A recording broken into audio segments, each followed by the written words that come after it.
Graça e paz, palavra de Deus para a sua vida. Vamos a mais uma pré-aula da nossa EBD, dando prosseguimento ao primeiro trimestre de 2025 da lição dos adultos e o tema da revista Em Defesa da Fé Cristã, combatendo as antigas heresias que se apresentam com nova aparência. O comentarista das lições desse primeiro trimestre é o pastor Ezequias Soares. E a lição que iremos abordar é a lição de número 5, que tem a sua data para ser ministrada o dia 2 de fevereiro de 2025. E o tema da lição, Jesus é Deus. Texto áureo: no princípio era o Verbo, e o Verbo estava com Deus, e o Verbo era Deus. Evangelho segundo escreveu João, capítulo 1, versículo 1. Verdade prática: a divindade de Jesus está muito clara e direta na Bíblia, além de ser revelada no seu ministério terreno, na manifestação dos seus atributos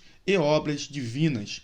Leitura bíblica em classe encontra-se no Evangelho segundo escreveu João, capítulo 1, do versículo 1 ao versículo 4, e em seguida do versículo 9 ao versículo 14. Introdução. O apóstolo João, como um judeu monoteísta, instruído na sinagoga, não está de maneira alguma apresentando um novo Deus, mas colocando o Verbo dentro da divindade dos seus antepassados. Vimos nas lições anteriores, quando fala acerca da Trindade, que Deus é um que subsiste em três pessoas distintas: o Pai, o Filho e o Espírito Santo. O Filho é Deus, e é isso que o apóstolo João está defendendo em seu evangelho. Falamos sobre os três primeiros evangelhos, Mateus, Marcos e Lucas, que são sinóticos e enfatizam o ministério de Jesus na Galileia. E falamos que o Evangelho segundo escreveu João é um evangelho que destaca o ministério de Jesus na Judéia e defende de forma veemente a divindade de Cristo. E é isso que nós vamos ver agora nesta lição. Jesus é Deus. Primeiro tópico, a doutrina bíblica da divindade de Jesus. Primeiro subtópico, Jesus é Deus. O Novo Testamento é direto, é claro, quanto à natureza divina de Jesus. Ele afirma que Jesus é Deus, conforme podemos ver em João capítulo 1, versículo 1, que diz: no princípio era o Verbo, e o Verbo estava com Deus, e o Verbo era Deus. Ou seja, ele é antes de todas as coisas, e ele criou todas as coisas, conforme podemos ver ainda no Evangelho segundo escreveu João, capítulo 1, no versículo 2 e 3.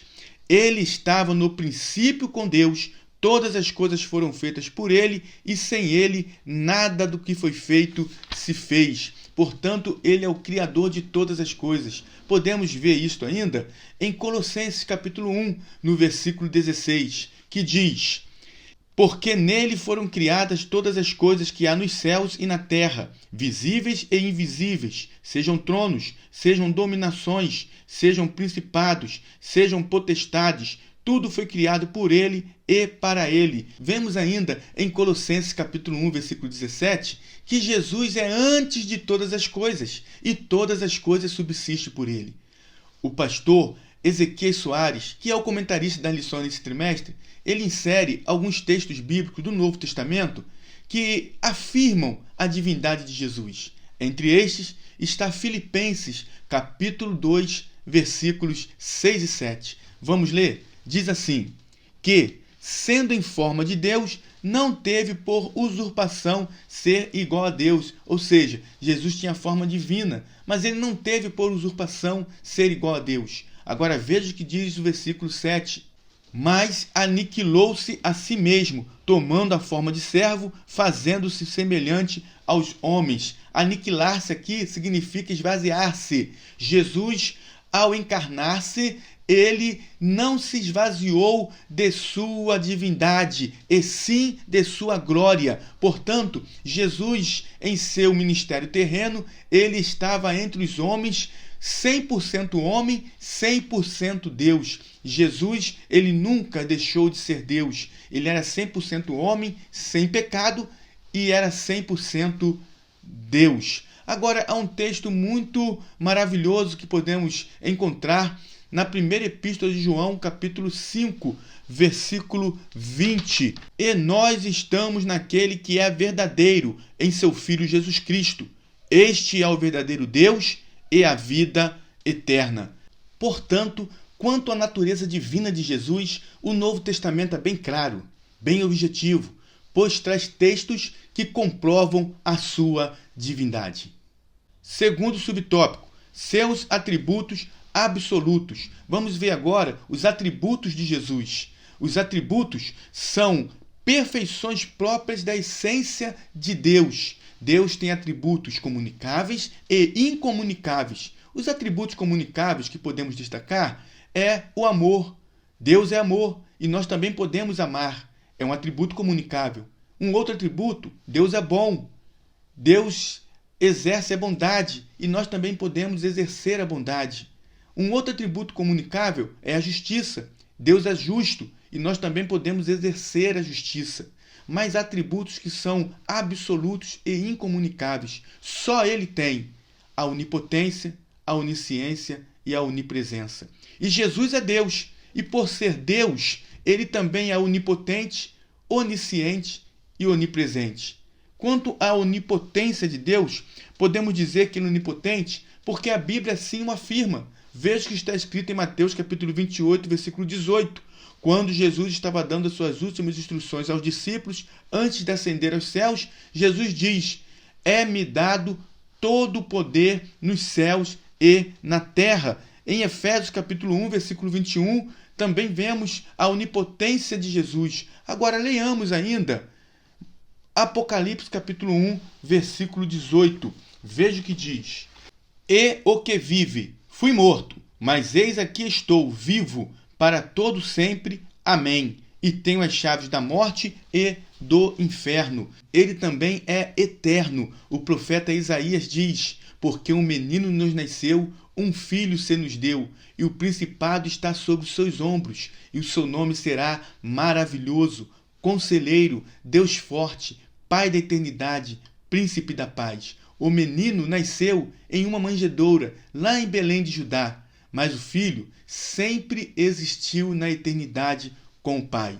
Em Hebreus capítulo 13, versículo 8 diz: Jesus Cristo é o mesmo ontem e hoje e eternamente. Jesus sempre existiu. Jesus é Deus. Então ele é onipotente e ele é eterno, mas ele também é onisciente, conhece todas as coisas e é onipresente, está em todo lugar. Por quê? Porque Jesus é Deus. Segundo tópico, a heresia que nega a divindade de Jesus. Primeiro subtópico, arianismo. O termo arianismo vem de Ário. E quem era Ário? Ário era um presbítero do quarto século que ensinava que Jesus é o mais elevado dos seres criados. Todavia, não era Deus, negando assim a divindade de Cristo. Ário negava a divindade de Cristo. Ele rejeitava a eternidade do Verbo. Na verdade, ele insistia na tese de que o Verbo foi criado como primeira criatura de Deus, quando a Bíblia é bem clara, e já lemos esse versículo em João capítulo 1, versículo 1, que no princípio era o Verbo, e o Verbo estava com Deus, e o Verbo era Deus. O Verbo já estava na eternidade com Deus. Portanto, esta heresia, este ensinamento diário é uma falácia, um engodo, e precisamos rejeitá-lo, refutá-lo através da palavra do Senhor. Segundo subtópico, suas explicações. Ário e seus seguidores queriam explicar as suas heresias tendo como base texto da própria palavra de Deus. Eles buscavam dentro da palavra de Deus textos que lhe dessem base para defender as suas heresias. E dentre estes textos está Provérbios capítulo 8, 22, que diz assim: o Senhor me criou no princípio dos seus caminhos. Um outro texto que Ário e seus seguidores buscavam para poder trazer sustentação às suas heresias é Colossenses capítulo 1, versículo 15, que diz assim: o qual é a imagem do Deus invisível, o primogênito de toda a criação. E ainda busca em João capítulo 17, versículo 3, base para sustentar as suas heresias. Isso nós podemos refutar também pela palavra de Deus. Terceiro subtópico: como solucionar a controvérsia. A tradução criou de Provérbios 8:22 da Septuaginta é opcional, pois o verbo hebraico nessa passagem é ganar, obter, adquirir, criar. Obter, adquirir, criar. É importante nós enfatizarmos isso, porque na leitura da revista nós lemos na seguinte tradução: o Senhor me criou no princípio dos seus caminhos. Na Almeida Revista Corrigida já diz assim: o Senhor me possuiu no princípio de seus caminhos. Observe que o verbo ganar significa adquirir, possuir. O verbo que está ali neste versículo não é o mesmo verbo bará, de criar, trazer à existência, conforme nós vemos em Gênesis capítulo 1, versículo 1. No princípio criou Deus, Bereshit bará Elohim. Bará que significa trazer do nada, trazer existência. Agora, o que nós temos que entender é que ao lermos a palavra de Deus, precisamos observar todo o contexto daquilo que está sendo lido. Por exemplo, ao lermos esta palavra, este versículo, está falando acerca da sabedoria. Olha a epígrafe: a sabedoria existe desde a eternidade. Isso significa dizer que, desde o princípio, a sabedoria faz parte de Deus. Então não tem nada a ver com o criar. Um outro texto que eles tentam distorcer para validar as suas heresias é o texto de Colossenses capítulo 1, versículo 15, que diz que Jesus é o primogênito de toda a criação. E é verdade, Jesus é o primogênito de toda a criação e não primogênito de Deus. É muito diferente. Então eles tentam envolver as pessoas dentro de suas heresias usando textos da palavra de Deus, distorcendo textos da palavra do Senhor. Jesus é o primogênito de toda a criação, sim, mas não o primogênito de Deus. A palavra primogênito, primeiro, chefe, foi usada pelos escritores sagrados com o sentido de importância, prioridade, posição, primazia e preeminência. Jesus tem preeminência sobre toda a criação. Jesus tem primazia sobre toda a criação. Ou seja, o Jesus encarnado tem a primazia na criação. É a imagem do Deus invisível porque é Deus. O verbo que se fez carne e habitou entre nós, conforme está em João capítulo 1, versículo 14, ele tem a primazia sobre toda a criação e ele é a imagem do Deus invisível. E por que ele é a imagem do Deus invisível? Porque ele é Deus. E é por isso que Jesus respondeu a Filipe, dizendo, quando Filipe disse assim: mostra-nos o Pai, o que nos basta. Veja o que Jesus disse e está registrado no Evangelho segundo escreveu João, capítulo 14, versículo 9. Disse-lhe Jesus: estou há tanto tempo convosco e não me tendes conhecido, Filipe? Quem me vê a mim, vê o Pai. E como dizes tu, mostra-nos o Pai? Porque Jesus é a imagem do Deus invisível, porque ele é Deus. Terceiro tópico: implicações do arianismo na atualidade. Primeiro subtópico: a tradução do Novo Mundo. A exemplo do arianismo, há um movimento religioso que usa a Bíblia fora do contexto por meio de uma versão exclusiva das Escrituras, denominada de tradução do Novo Mundo. Assim como Ario e os seus adeptos que defendiam o arianismo faziam ao distorcer a palavra de Deus para validarem as suas heresias, hoje, nos dias atuais, há um grupo, há um movimento religioso que usa a Bíblia fora do contexto por meio de uma versão exclusiva das Escrituras. É a tradução do Novo Mundo, que distorce a palavra de Deus a fim de validarem os seus intentos, que é negar a divindade de Jesus. Veja o que diz a Bíblia em João capítulo 1, versículo 1. No princípio era o Verbo, e o Verbo estava com Deus, e o Verbo era Deus. Este grupo religioso, esse movimento religioso, através da tradução do Novo Mundo, dessa versão exclusiva das Escrituras, desta versão que está fora da palavra de Deus, fora daquilo que a palavra de Deus diz, falsifica esse versículo dizendo que a palavra, ou seja, o Verbo, era um Deus. Eles dizem que a palavra, que o Verbo era um Deus. E Deus com letra minúscula, tentando desvincular a divindade de Jesus, tentando negar que Jesus é Deus. Um outro texto está em Tito capítulo 2, versículo 13, que diz: grande Deus e nosso Senhor Jesus Cristo.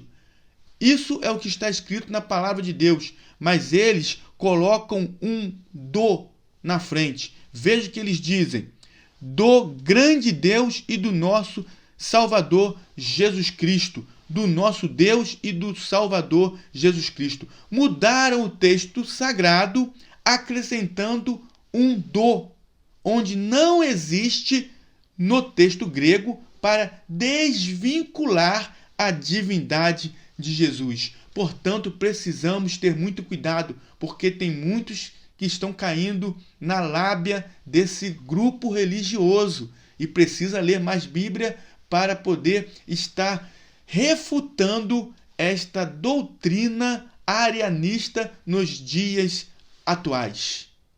Segundo subtópico, os movimentos orientais. Nenhum dos movimentos orientais reconhecem a divindade de Jesus. Todos esses movimentos negam a divindade de Jesus.